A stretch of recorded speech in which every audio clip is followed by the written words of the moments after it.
even when we were in a fight and we were cross at each other, if I called him, he always was very nice on the phone.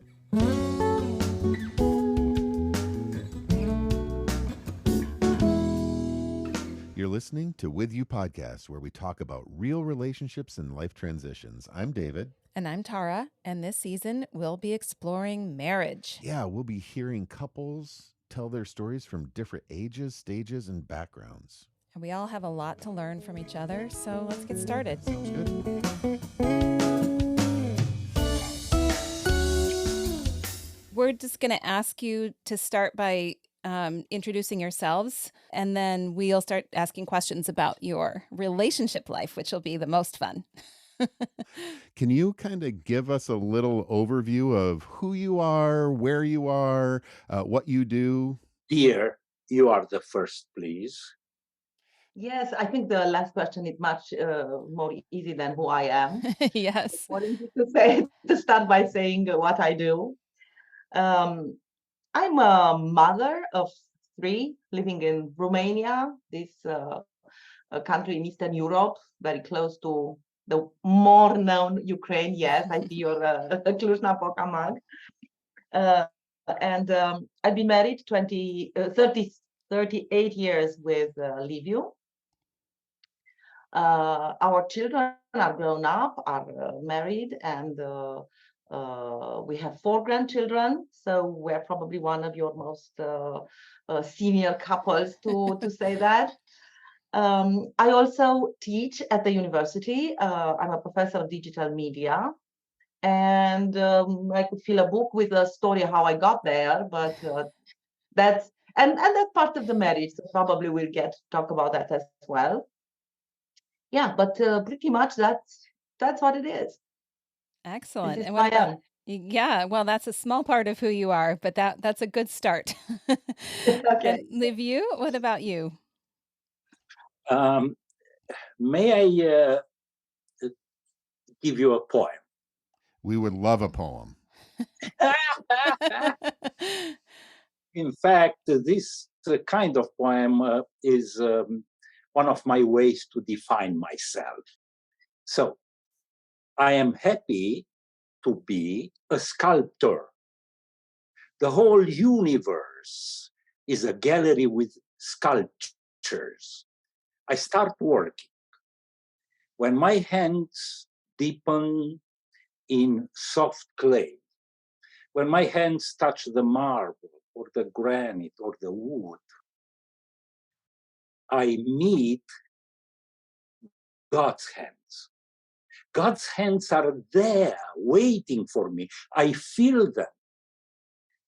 This is how, touching Him, I understand day by day how inadequate I am. I am a sculptor, but much, much more than that. I am a sculpture. My name is one that was given to me, LIviu Moca. Ready? Excellent. That's beautiful. Thank you. That encapsulates so much of who you are, both a sculptor and a sculpture. Well, and Rodica already shared the things that you share with her, the same number of years married, the same number of children, and the same number of grandchildren, right? As much as I remember, it's true. Yes. Rodica is my only wife. So, yeah, it stands to reason you share those things. We are so glad that you took the time to talk with us from so far away. So we would like to start just by hearing your story. We've known the two of you only in this part of your life, this, after having been married this number of years. So we'd love to hear how this started. So how you two met and how you decided to spend a lifetime together. Yeah, well, we can tell the story in many ways.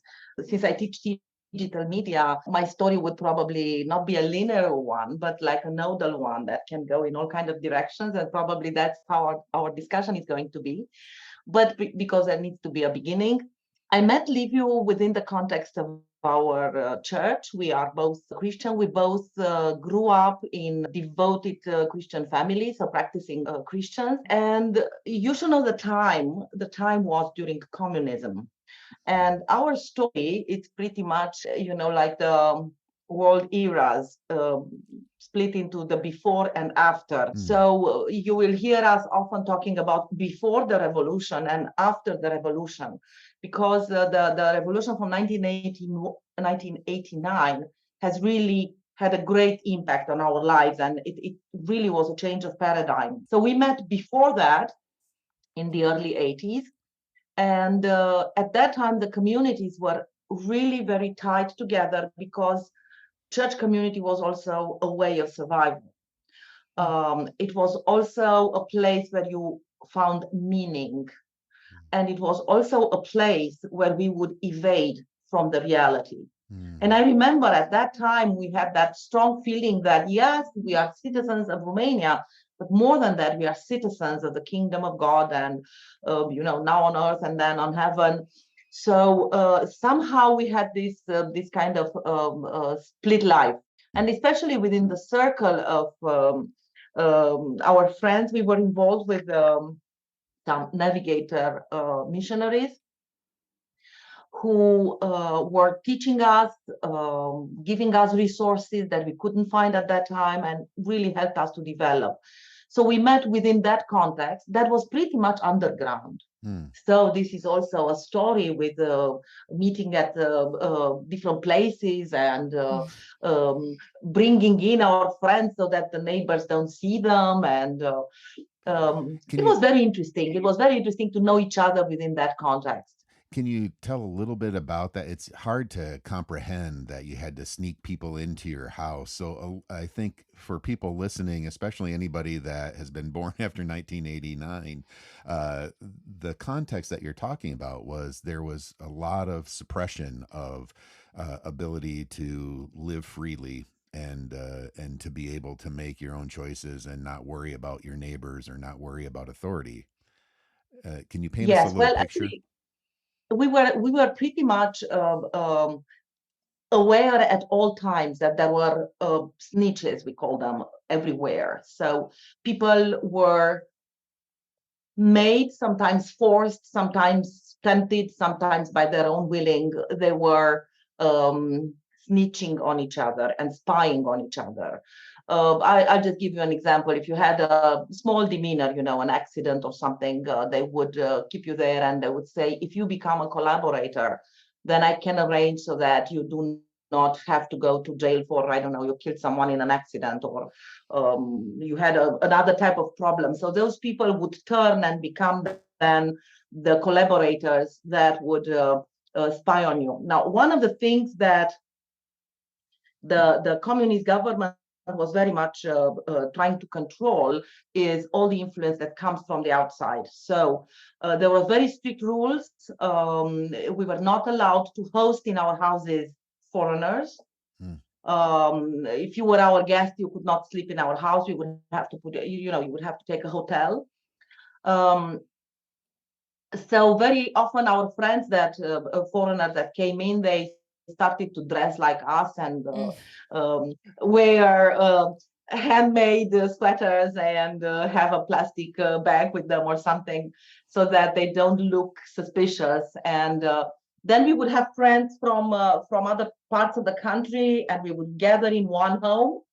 I'm talking about like a 90 square meter 3-room apartment, and we would be probably 6 or 8 couples sitting there for 3 days and having Bible study all day long. We would take turns who sleeps in bed and who sleeps on the floor. Wow. Stuff like that. Now that we look back, we can hardly believe it was true, but there were some great times, like the best of times and the worst of times. Yeah. talking about this, sleeping on the floor and sleeping in the bed at this kind of meetings, because we are talking now about marriage. Our group met once in another town than Cluj, and Rodica and myself were Newlyweds. yeah, recently. We were just married. And in that poor apartment in the city of Iași, it was one room, one bedroom, and then a living room. So our friends said that Rodica and LIviu will go alone in that room, and all of us will sleep on the floor in the living room. They did it. They put us there. We were the youngest, we were the youngest, just married. And they say, well, you get the bedroom and we're going to sleep on the floor. And I felt so embarrassed, And then after a day, you get up from a bed and everybody is picking up his mattress and everything. Then our friends, after about a day and a half, said, now get out for half an hour. And then I turned white.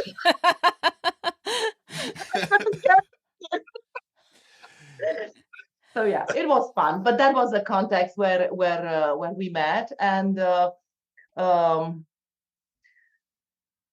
a way, now that we look back, we find that it was complicated. But when you are in that situation, and I sometimes when I talk about those times, I say you should know that we were happy.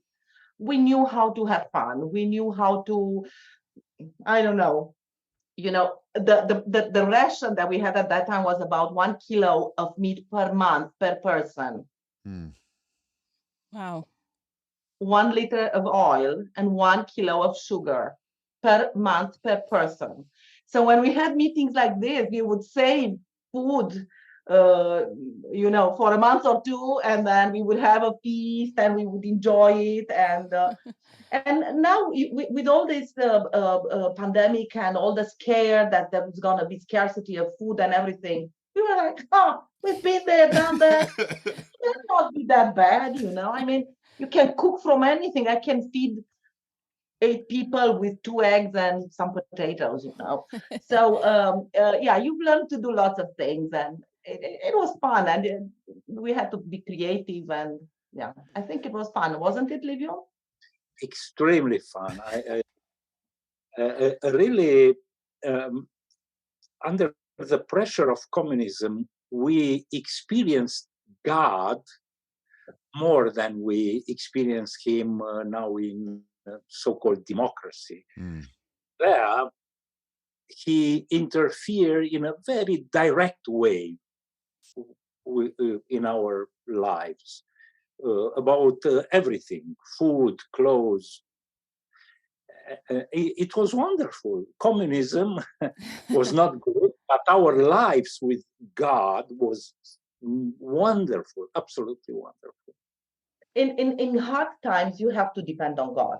Mm-hmm. So probably the good lesson, if I look now in retrospect, or if I look at our children, I'm thinking that when we started our life, we were at a point where we were completely dependent on God, and we knew that. And then time changed, and God helped us to be on our own feet. And obviously now we are also dependent on him, but in different ways. While the younger generations now, they do not have that idea that if time goes bad, you can depend on God and he's going to take care. So I think the panic and the scare around things like the war, which is at our door, or the pandemic, or other situations, earthquakes or whatever could happen, the younger generation does not have the resilience that we developed at that time. That resilience really comes from that dependency on God and not being kind of our own God. The danger, I think, LIviu, that you're speaking about democracy, but just kind of resources and self-sufficiency. We do it ourselves, and there isn't this need of resilience. The resilience is I can figure out a way of doing it myself, not that I need to see the miraculous interruption from God. Yeah. Today I understood something wonderful in my quiet time about the Lord Jesus Christ being tempted after he was baptized. Mm.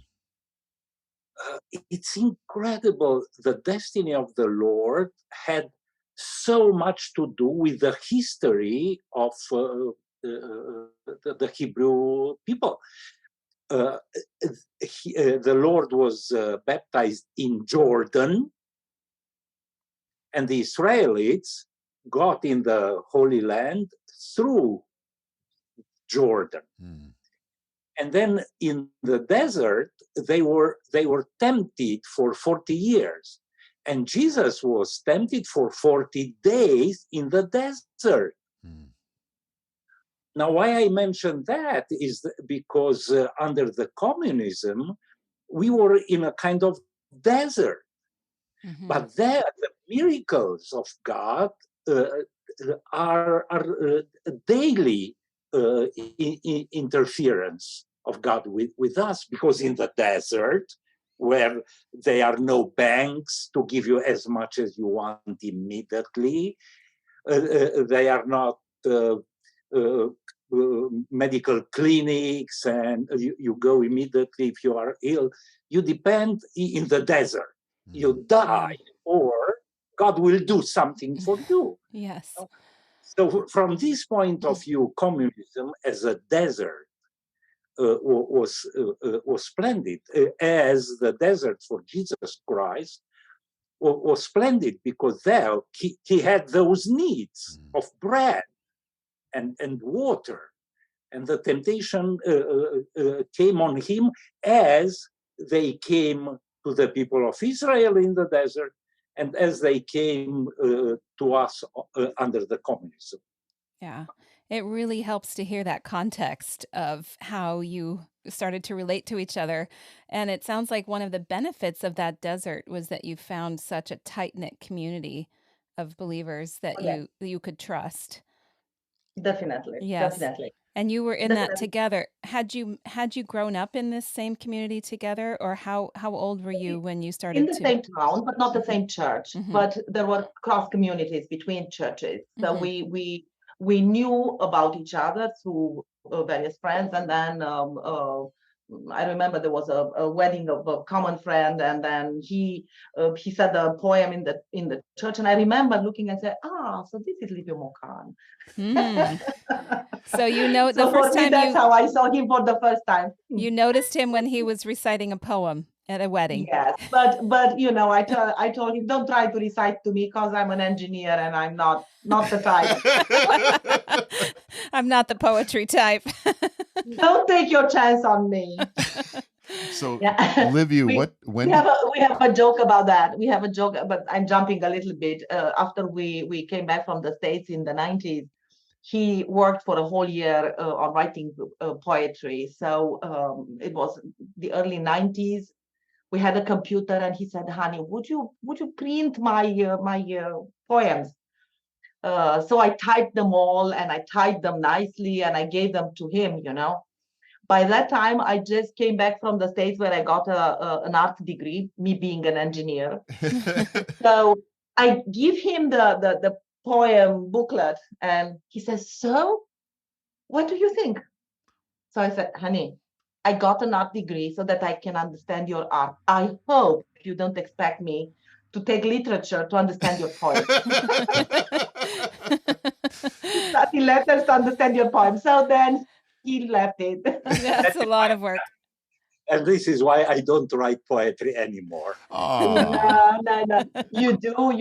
And he writes poems about me, and then he's reading them to me. Not many, but he came and read me a poem, and I started crying. And I said, "That's why I don't want to listen to your poems."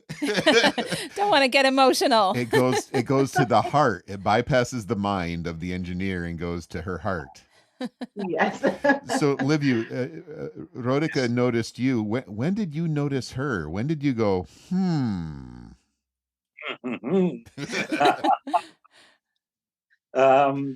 My destiny was like that. I was born in, God sent me here at school on this earth.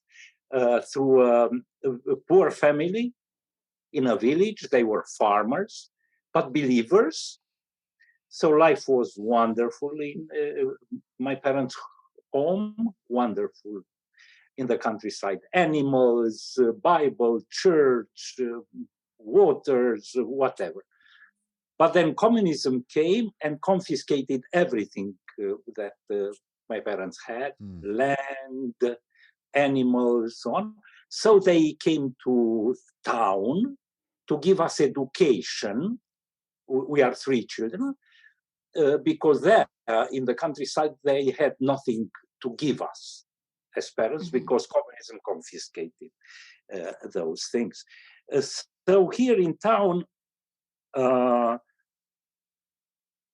I went with them at church up to about the age of 15, and then I started to go in the world and search for happiness. And I try to find it in all the garbages that the world offers. And step by step, I understood that I cannot find happiness in these things. So I received Christ in my heart when I was about 20 years old. And then I started to be serious with God. Up to that moment, I graduated the schools of art, the high school and some small other art school for children. So I was a kind of artist in formation, but also I became a Christian.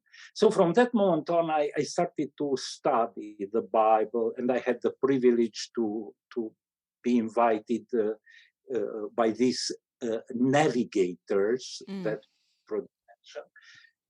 that helped me immensely. They helped me to form a worldview, to understand the values in life, so on. So one of the activities that I was making at that young age was to have Bible studies with young people, with singles, about marital stuff, things. Okay. So there were studies how to behave before you are married, and then how to behave, what to do to get married. And now I got to your question, Dave.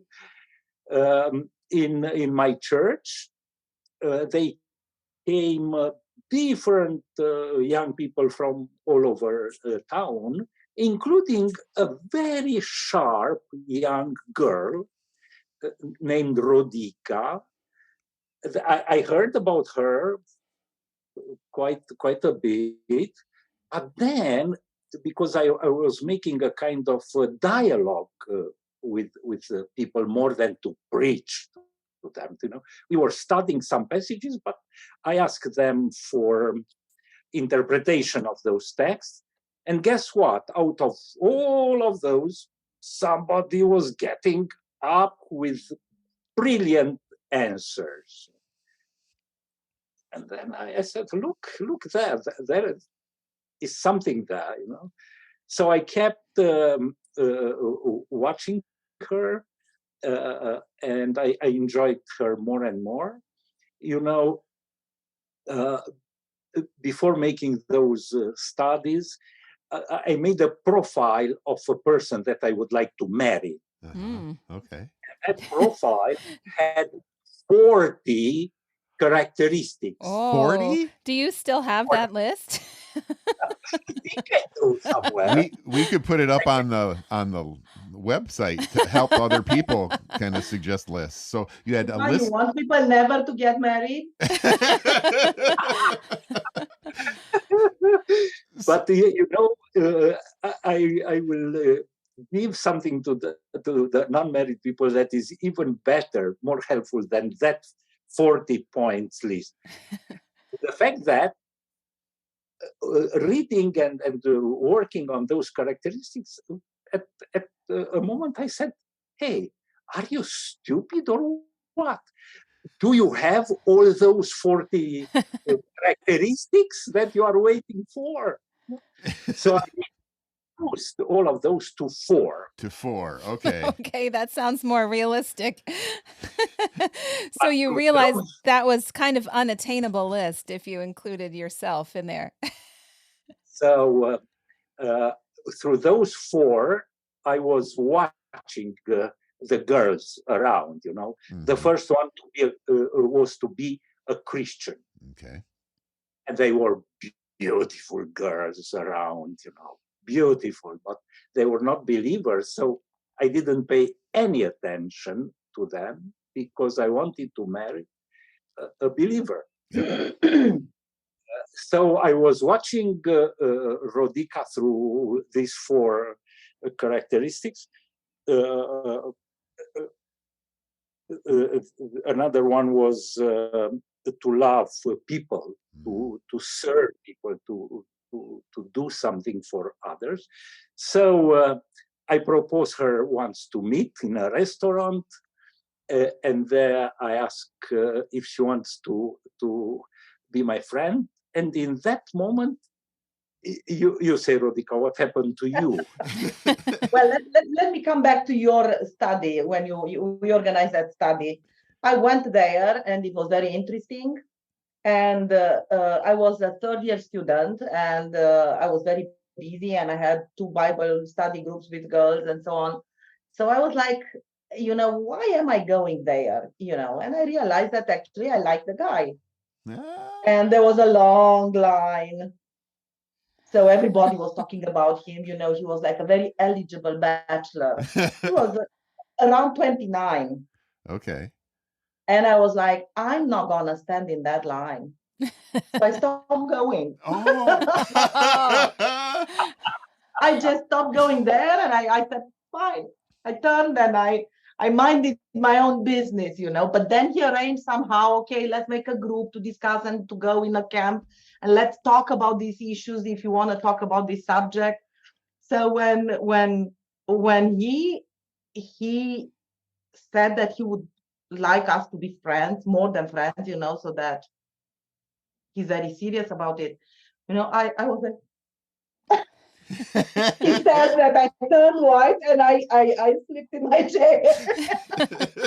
So you were shocked. Yeah, It was completely unexpected. she almost got under the table. Just It was slide completely- right down. Yeah, it was completely unexpected. Now, if I, in hindsight, if I look back, I should have kept my cool and grilled him a little bit, because he kind of took it up to his head, that I was so impressed.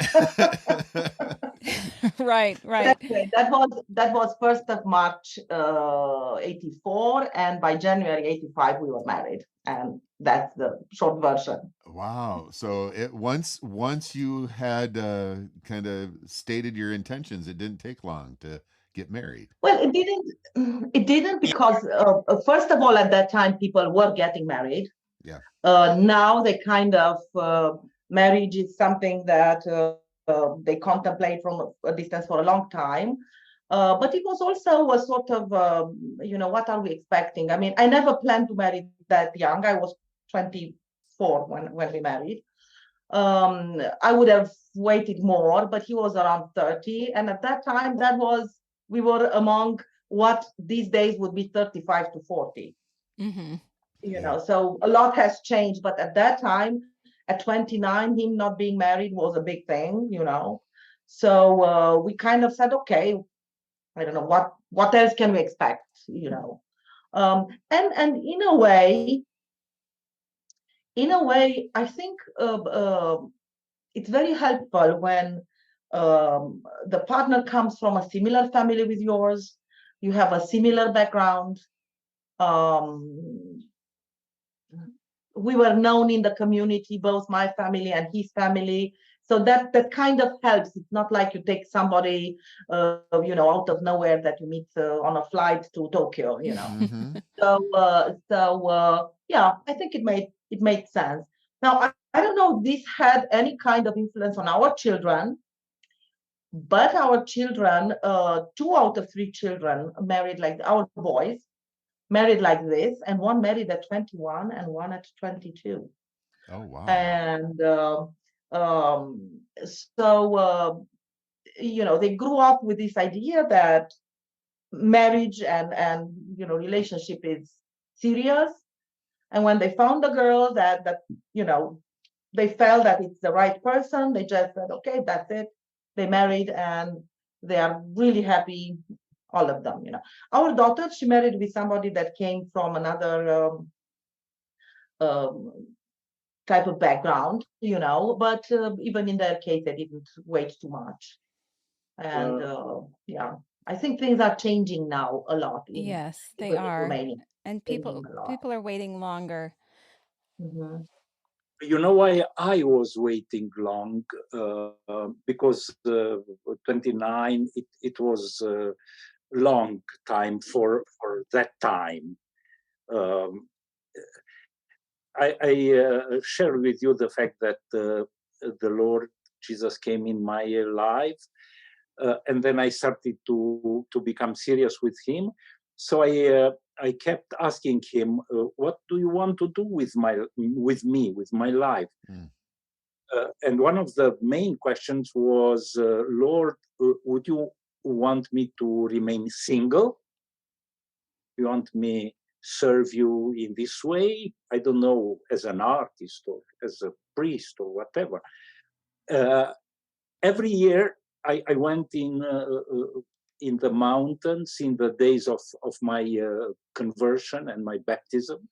I, I went alone in the mountains and stay for days there and talk with God.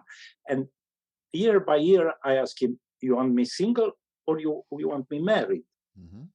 So that is how it went year after year. I felt I can be single, and I tried that.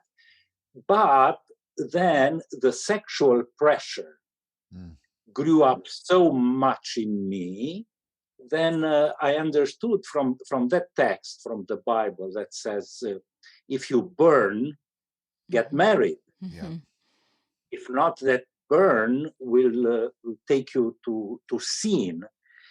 So then I understood, discovering this gift, this joy of sexuality, this desire of sexuality in me, and the power. It was very powerful.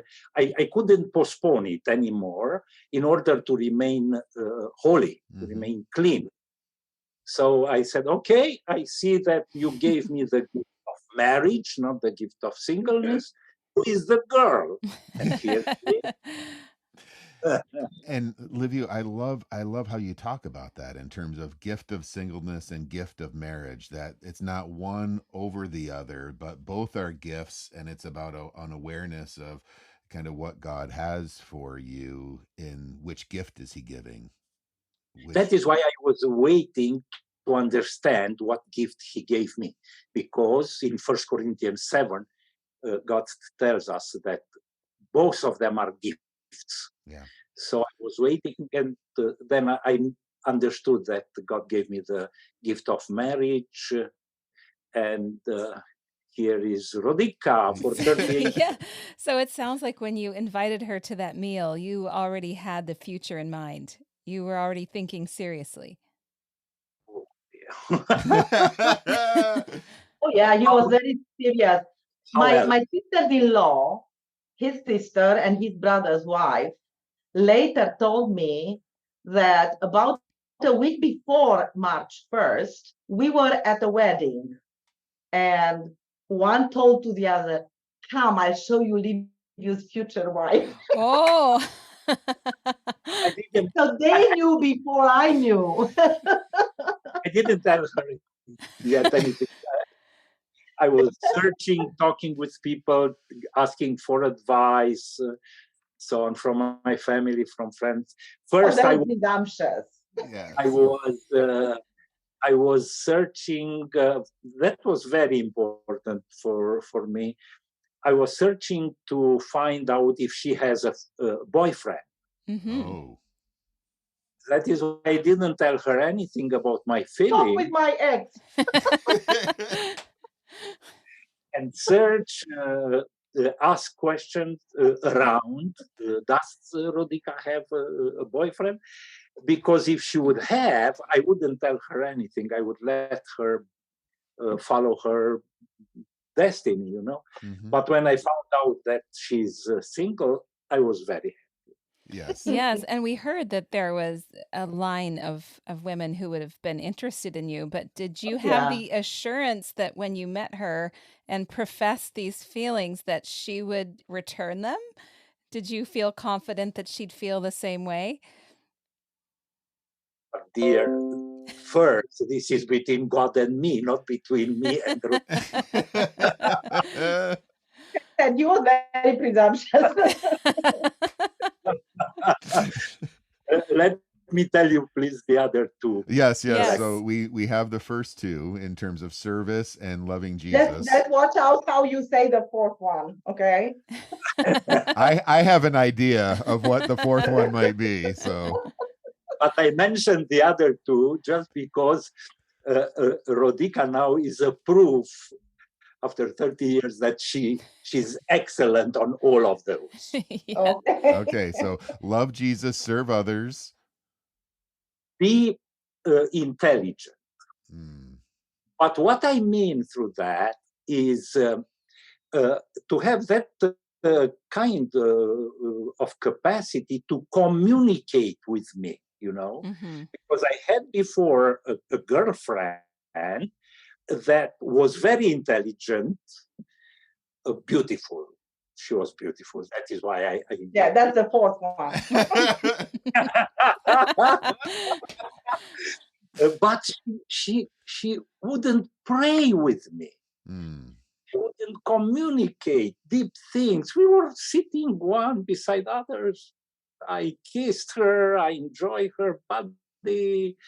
I like her, but no communication. So the third one was to have a level of intelligence that I have in order to communicate about everything.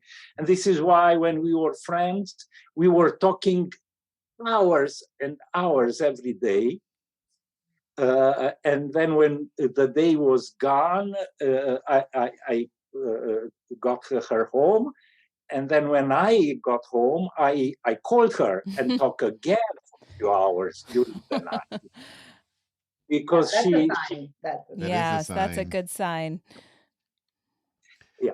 And the fourth one, because before, when I was very holy, thinking that I served God, I had the idea, I understand for myself, is that God wants us to enjoy life.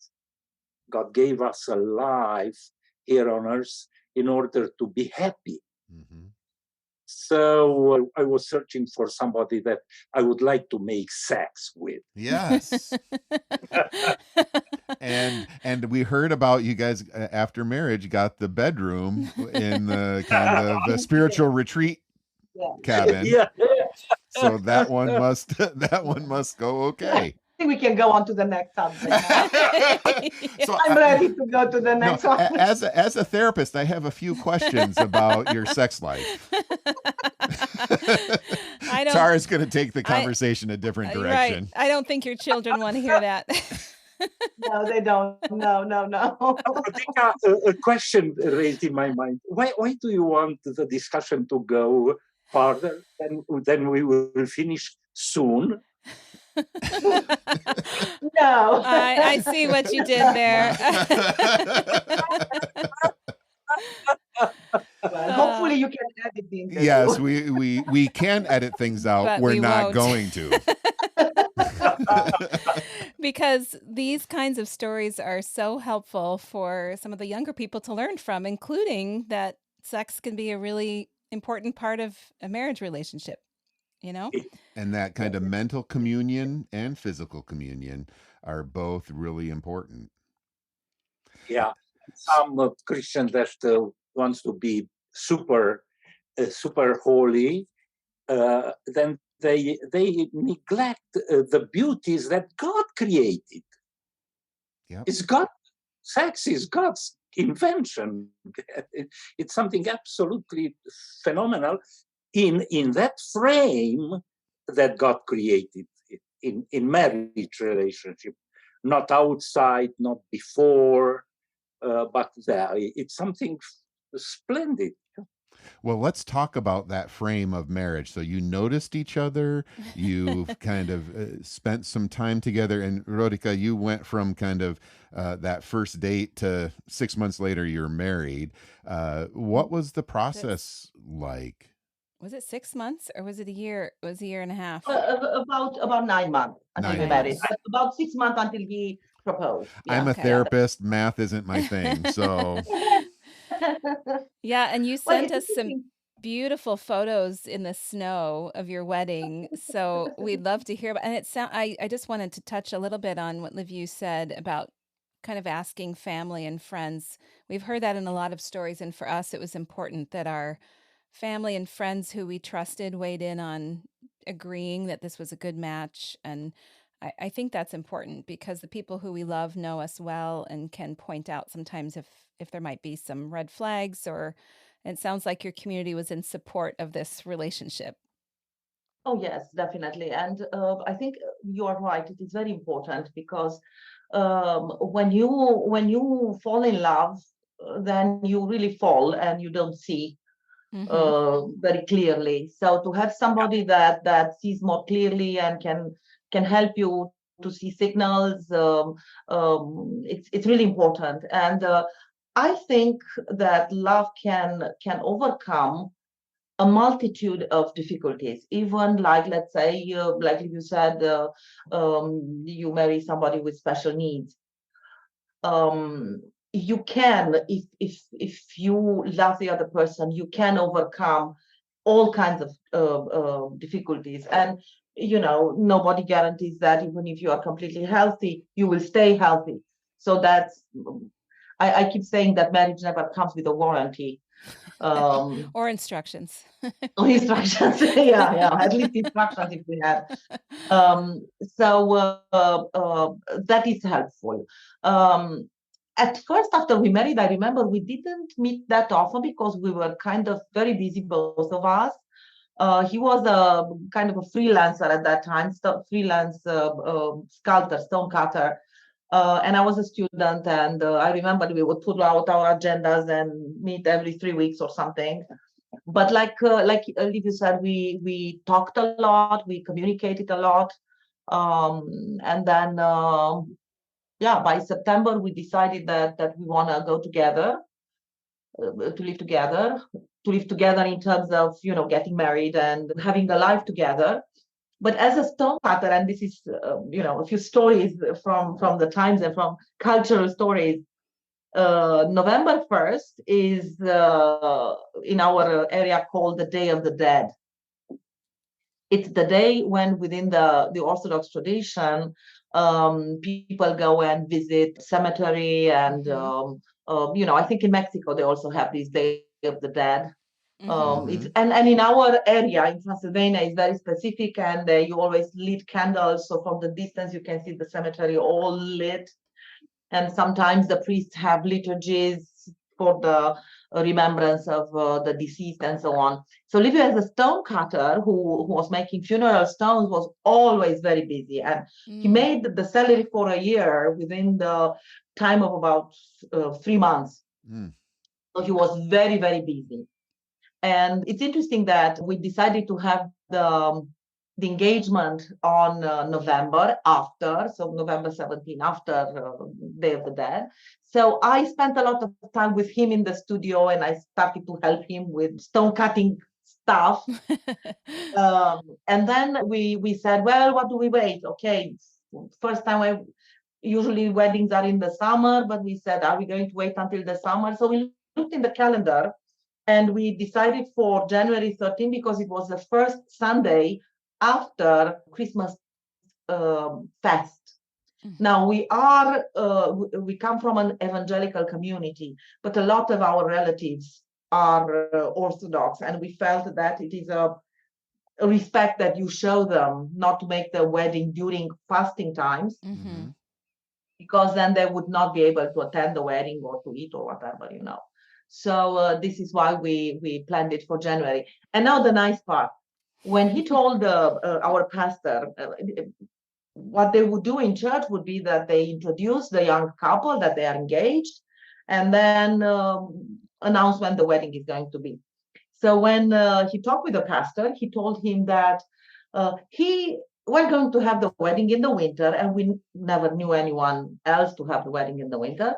And he said, I even hope and pray to God that there will be snow and I will be able to have sledges with horses.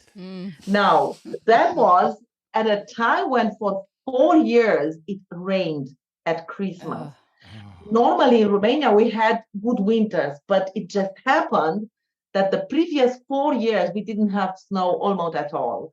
So when the pastor introduced us, he kind of made fun, and he said, well, and you even have the faith that he's going to have snow at his wedding. Ha ha ha.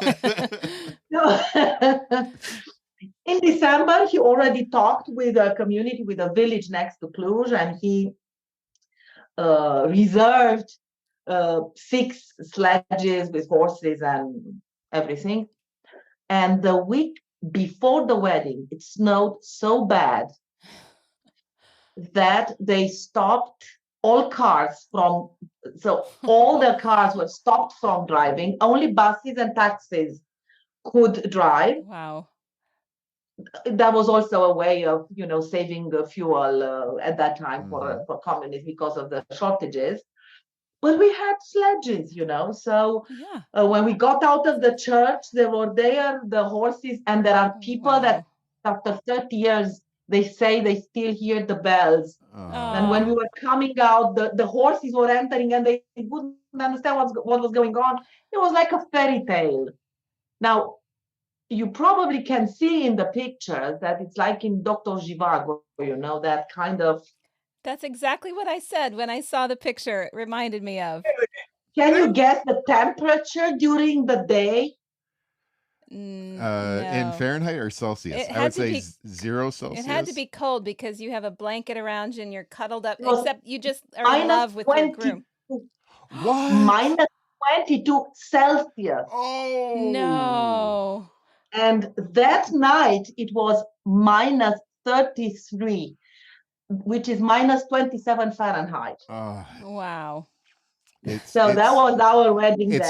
It's good that LIviu had a fire burning in him that night that kept you both warm. It was amazing. His father had this idea. I didn't know. His father had the idea to heat some bricks. And then he covered them in some material, and I had them at my feet. Otherwise, I would have frozen. But only after the wedding, I saw that the soles of my shoes got melted. Yeah, them too hot. Well, I didn't feel they were hot, but enough to get them melted. But it was absolutely an amazing day, and at the same time, it was a disaster for our guests who had such problems getting home. One went home, and by the time he got there, all his plumbing got... the pipes were frozen. And my relatives from the countryside went home, and their pig was dying. Oh, no. They had to slaughter it. So everybody had some kind of event. So it was a memorable wedding, let me put it that way. And not long ago, when we had a very, very cold winter, we have sometimes about a week of very cold, they said it hasn't been that cold since January 1985. And I'm like, yeah. Yeah, we remember those times.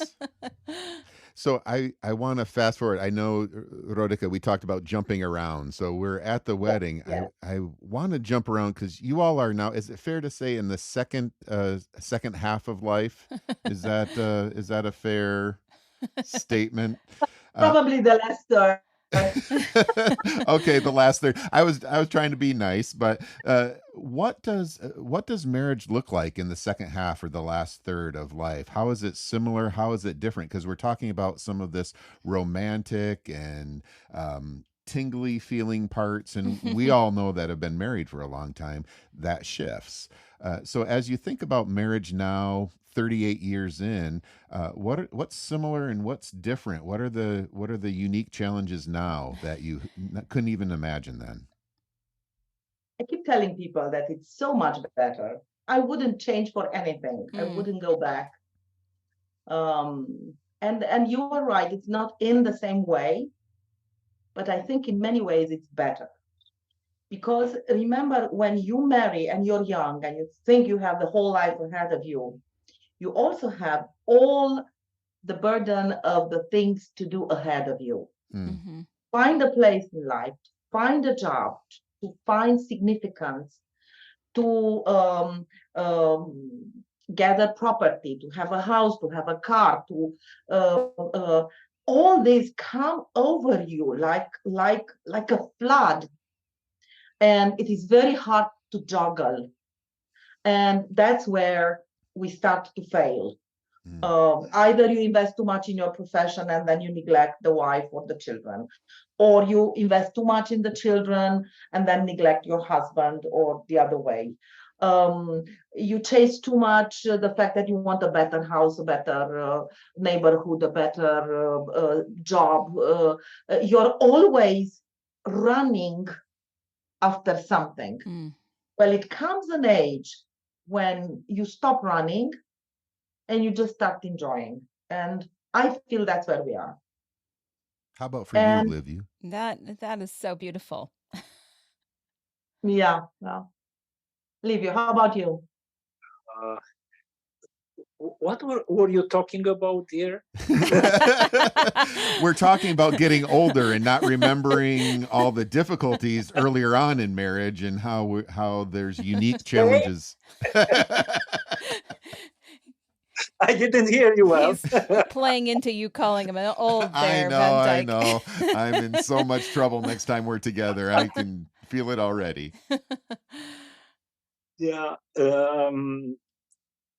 Talking about challenge, maybe the biggest is the one to serve the partner, not to wait to be served. Mm-hmm.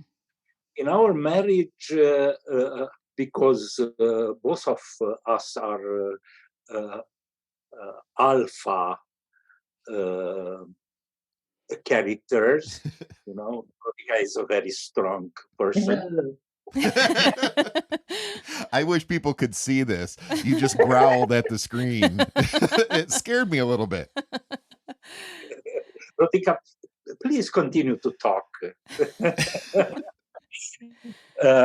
So both of us are strong personalities, and God gave us different gifts.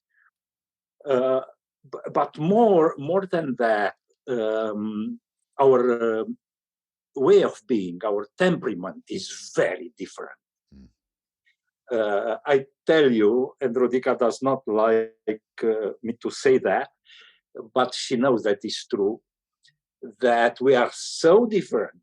When we got married and discovered all of these differences, and have very hard times, very, very hard times.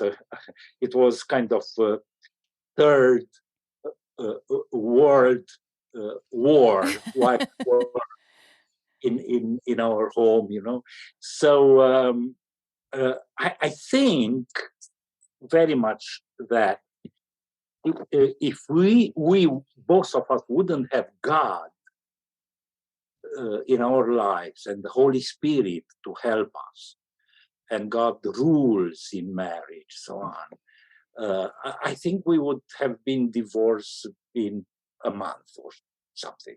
Yeah. Wow. Because we are Let's not exaggerate. And there's a personality. yes, dear, I obey you. 1 month and a half, according to my wife. So these kind of tensions continue for long. They continue even today, but not at that level. Why? Because one of the blessed moments in our lives as a couple was that moment, that period in which we understood that each one of us need God first more than we need the partner. Mm. So in that moment, each one of us had that attitude to let the partner free, not to oblige him to do that and that and that, because this is what she or he have to do, but to accept all the acts of the partner as a gift, not as a necessary, obligatory things to correct things to do. So from that moment on, and that happened many years ago, we enjoy one another much more because we don't expect things from the other one. But what we receive, it's joy, it's a gift, and better try to serve the other one than to expect things from her or him. That's a big shift. It is a big shift. I hope we can hit that soon. Because we tend to be a little bit, well, Tara tends to be a little alpha. I'm just kind of this chilled, relaxed dude. I can see you. I can. We're both firstborns too, and we're told that's not supposed to work. I'm the youngest, and LIviu is the third one in the family. So I don't know if that has anything to do with it, but I think one of the things that I'm saying the same thing, but in other words. I think in marriage, everyone needs to get a life, and to realize that you have to have your life to be you in relationship with the world and with God, and you have a partner and you have children. But they should not be the ones that are your purpose. Because if they are, and something happens to them, then you are completely lost. Or if they are, and they don't perform at the level you expect, then you're doomed. And I think it took me about 7 years because, we already talked a little bit about the dynamic of LIviu was there up on a pedestal, the most eligible and so on. And I was the chosen one. And you were the one that took out the pedestal. and it took me 7 years to get him off the pedestal. And I remember the day, and I remember where I was, and I remember crying like if he died. Because all of a sudden, I said, this is not who I thought he is. At times when he was sincere in our fight, after he would admit that he's wrong or whatever, I used to say, dear, I am a donkey, a pig, and something else. And the dog. Yeah, but no, I'm trying to say something else. Even if he would admit at times that it was his fault or whatever, I would still believe that I am at fault. Mm. For me, it was very hard to accept that this man whom I married is wrong, to the level where I said, if one of us has to die, I should be the one to die, because he would be so much better for the family, so much better for the children, So it took me about 7 years. And that is the word when I felt that I need to take him off the pedestal and to say, you are only a human and a bad one at times. I'm not perfect, but I never thought I was perfect, So I kind of needed to get to the level where to pick myself up. And he doesn't really remember that, but when we married, I was so much leaning myself on him that he would be the one who keeps the papers. He had the identity card if we go anywhere. Now ask him. Who has it now? Who has it now? Drives the car always. The man or the woman?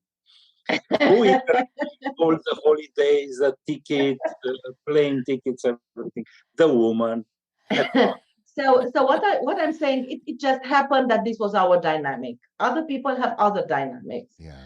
When we married, we did that Briggs test, and we were the perfect opposites at all four. Oh, wow. Now That's you're a impressive. psychologist.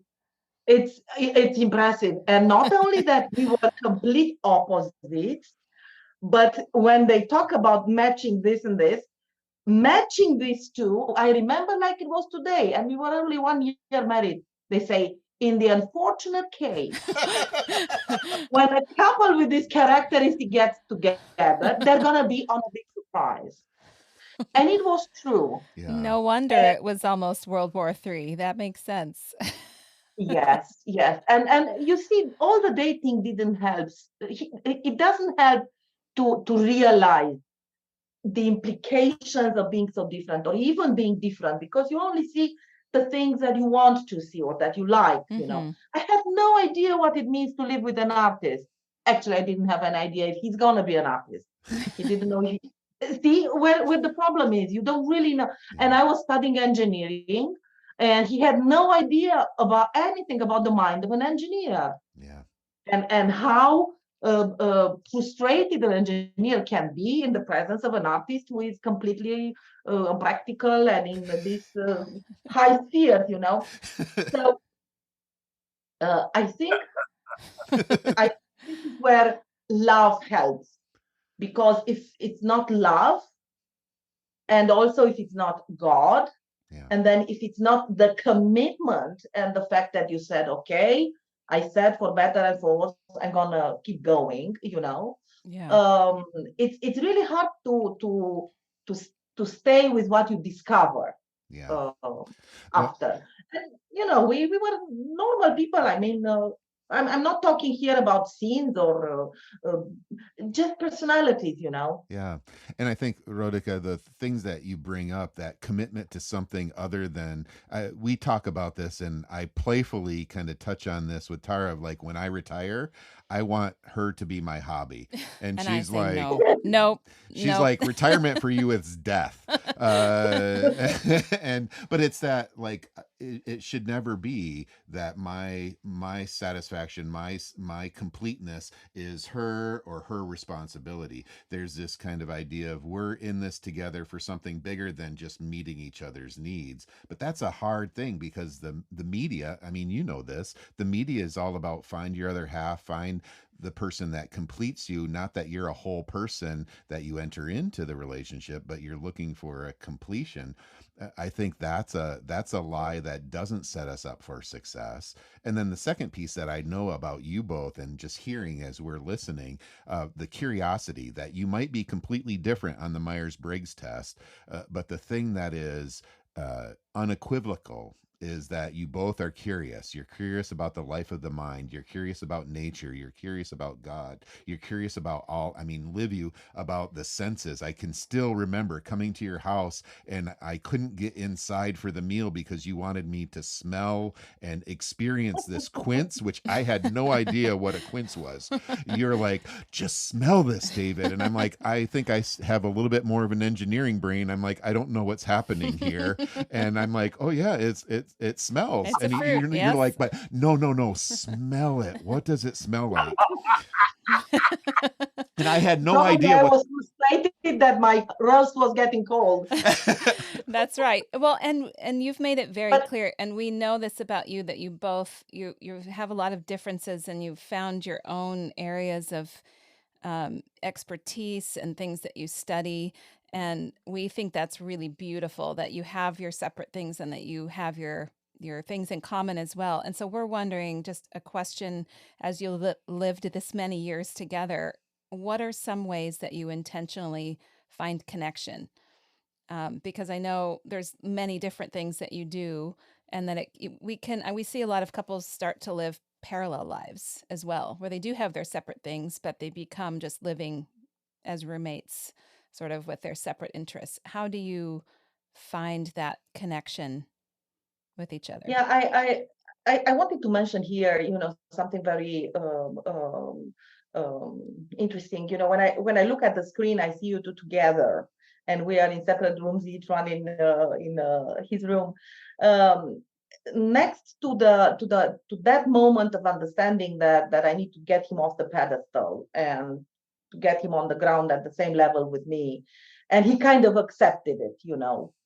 The other thing that I realized, and I kind of was forced to do, was to stop trying to be the co-pilot as we were trained. We were taught that the wife is the co-pilot. So for him, for LIviu, that was very clear. Now I'm going to have a co-pilot. So you type this for me, you do this for me. Oh, you've learned the graphic design, you do this poster, you do this. You're going to be my art manager. And because we were so different, and I was trying to work with him on the things he needs, and he was behaving like the most obnoxious artist you can imagine. It came a moment when I had to say, now you have to choose. You either have a wife, a mother to your children, or you have a secretary. I cannot do, and I refuse to do all of them. Not to mention housewife, washing, cleaning, cooking, shopping, everything. So that was the first moment, and I don't think he got over it until now. I know he accepted much better than he did in the beginning, but there was a moment when I had to say no, just because I couldn't do all these things for him. And also because now, looking in hindsight, I felt the need to be my own and do my own things. Here I would mention something that might be useful for your listeners. I come from a family where my mother was a working mom. My mother was a medical doctor. She had a career.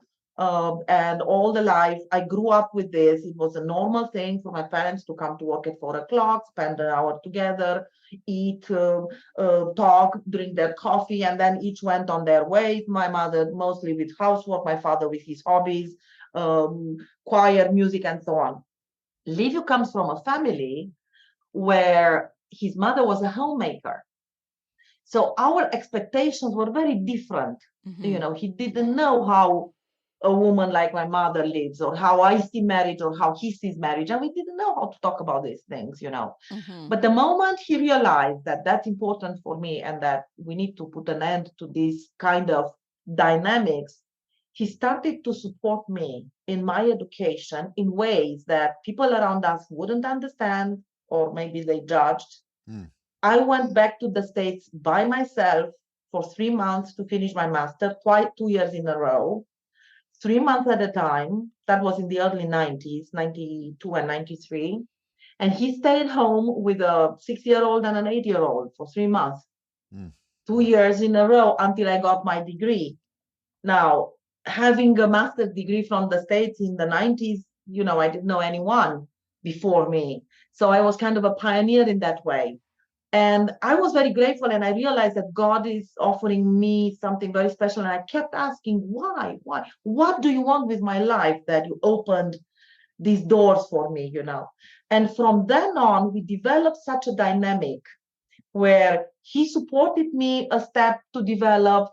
And then I said, okay, now I take over the main responsibilities and you do a step. And then he would have a big project that took him a year. Now, he didn't leave home, but it's like, I keep the fort and you do that. And then he would say, okay, now that I finished that, now you finish your PhD and I keep the fort. Now, that didn't mean that he started cooking or cleaning or whatever, but it was enough to take the burden off me and to support me to do that thing. And probably it is the thing that helped us extraordinarily, because no matter how much I was able to develop, he pushed me further.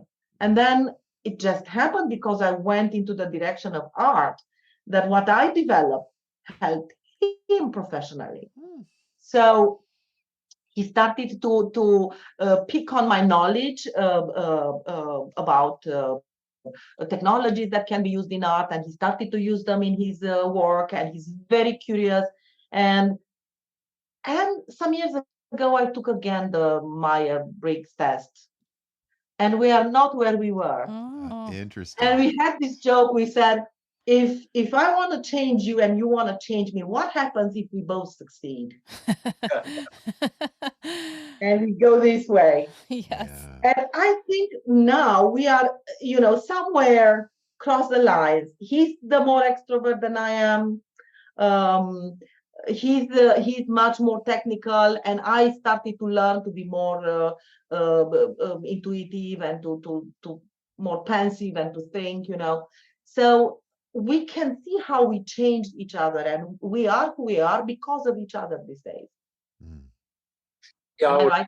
We're kind of tandem, helping one another to do and to be what she or Rodica or myself wanted to be.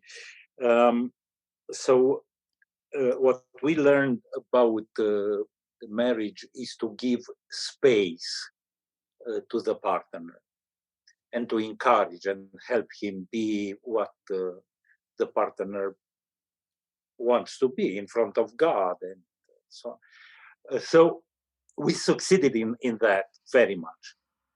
But now I see what you guys do. In fact, you do therapy with us now. What's that? The way you ask questions, and those questions that you ask are very therapeutic, because this last question, how giving freedom one to the other one does not bring the risk of separating us, getting apart. And you're right. We are very fine. We are fine. We are fine. We see one another almost daily. You use humor very well. Yes. Rodica continues to support me immensely. She let me stay in my studio long. I come home in the night because I work hard. I don't know how much more I will be able to work physically. So Rodica supports me to use this energy I have now and produce now, because I am getting close to be 70 years old in 2 years and a half.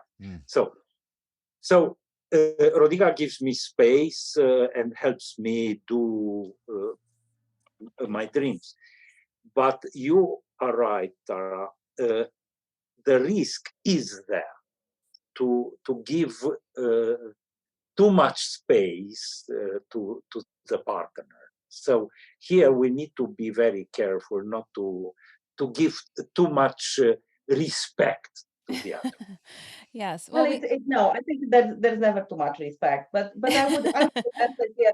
Here we are very different again, also because of the kind of background we come from. In my family, I do not remember hugging or kissing each other than if it was somebody's birthday mm, or at New Year's Eve. We were a family that was, and my parents had an absolutely wonderful relationship. Never saw them fighting. 50 years married, very calm.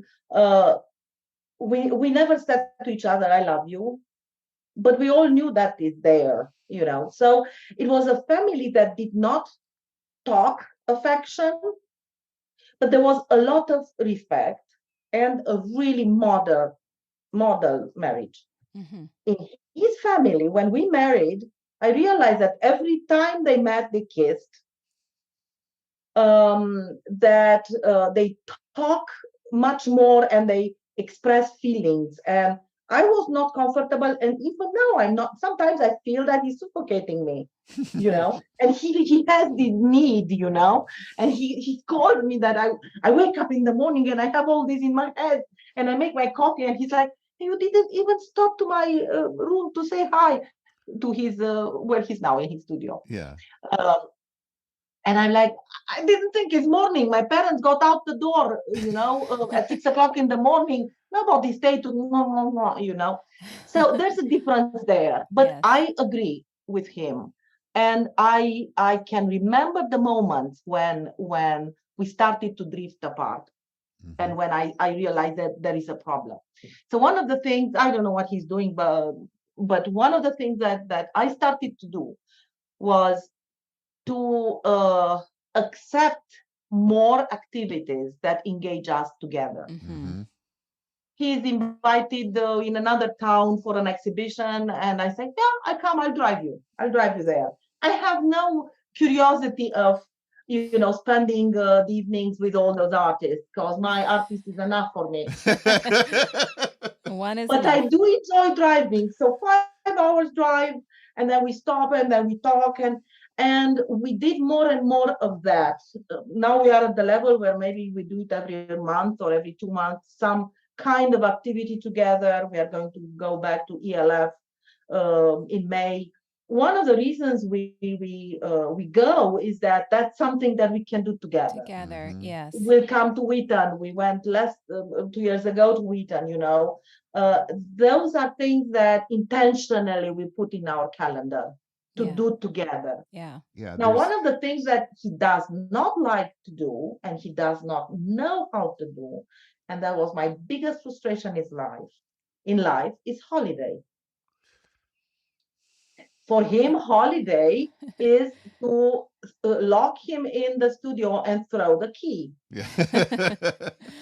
So I Yeah. had all those dreams of Greek islands, tropical beaches, city breaks that I could not do. And he would not want to come with me. And we are at the point where I said, you know what? I'm going to go by myself. And I think it's okay. If you don't want to come, Yeah. it's okay. I'm not going to insist anymore. Mhm. Mhm. So last summer I went to Turkey, the tour of the apocalypse churches, Oh yeah. and I kept sending him pictures of all those beautiful stones and old towns.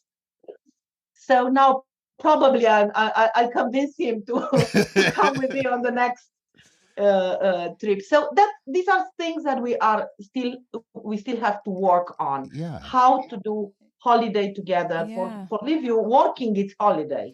But I think Really. And I realize that it really makes yeah. him happy. And I think it's finding that balance, right? And this is the Yes. challenge, I think, Yes. for every couple of we're looking for one answer and it's going to be about what's the best fit. And I think what I hear you both saying is there's this space for the person to grow, but you don't want so much space that's experienced as abandonment. So there's that, I think there's that line between how do I give you space You and come build back. you up, and then, but Yes. also how am I showing up? And still having fun together. And I can see that you still Oh, make yeah. each other laugh, and you still make time to do things together, and that's Oh, yeah, beautiful. we do that. And We love it. you both are participating in the thing that keeps us together, and it's doing Yes. this. It's the only time we're sitting next to each other is basically doing the podcast. So every Thursday, you know where we are, and we're enjoying inviting others into our relationship and being able to share in relationship, because And I know learning from I'm others. learning a ton of Mhm. kind of what I need to be thinking about in this third phase of marriage. Yeah, and I think it's great what you're doing. You're helping other people. It's very interesting what you're doing, and we're very grateful that you chose us to be part of your project. We're grateful that you took the time, because really this is just an excuse for us to spend time with you. Yeah.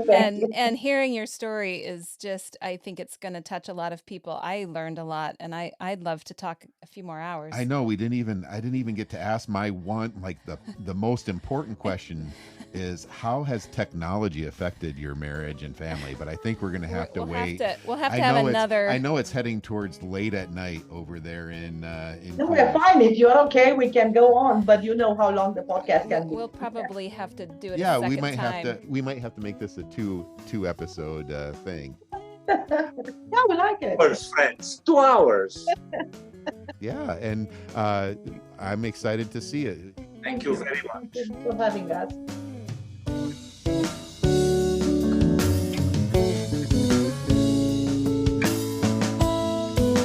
Thanks for being with us today. We hope you'll get more information about everything we talked about today on our show notes page on the website, I was going to say, where could we find the show notes page? withyoupodcast.com. Awesome. And also, while you're at it, we would love for you to subscribe to the podcast, leave us a review, and let us know what you're thinking. Can we ask that it's only good reviews? You can ask anything you want. Okay, leave good reviews. We would love to hear from you and respond. So Thanks for listening. see you next time.